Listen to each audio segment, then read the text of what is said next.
I think we have seen for the circular, the directive from Ministry of Health, I think for people who are vulnerable or people who are above certain age, 70 and above, preferably sort of work from home. So for those who are pregnant, vulnerable, I think we have to look at the operation case by case basis. We cannot have a sort of one size fits all solution. If some of the operation, whether it's ministry or companies, when they have maybe a group of 6 people, for example, you can divide the team 3 out of 6 from home, 3 out of 6 in the office. But if you're running a smaller operation, when you have 1 out of 1, then it's very difficult to say which, when do you stay at home and when do you come to the office.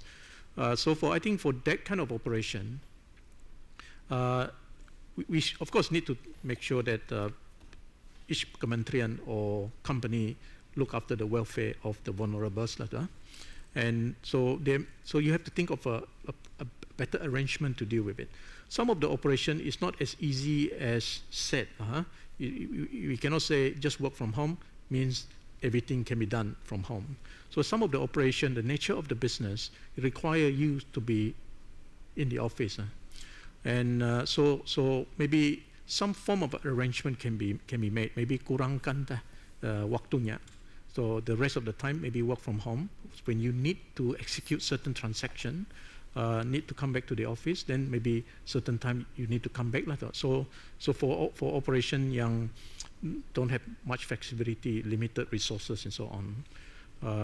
So otherwise maybe look at separate offices and so on. So the answer to your question is, so it cannot be a straightforward directive applicable to all types of business activity or government activities.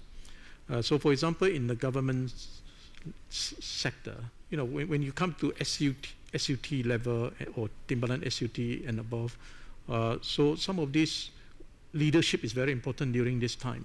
So we can't say half the SUT go home, half the SUT work in the office, because you still need to have proper discussion.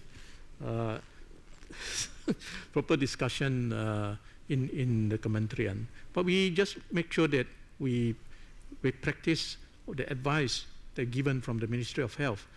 Always wash your hands, use sanitizer, social distancing, and so on. So we need to sort of balance this sort of thing in what we do. But of course, vulnerable, I think every operation needs to take care of this vulnerable group as much as possible.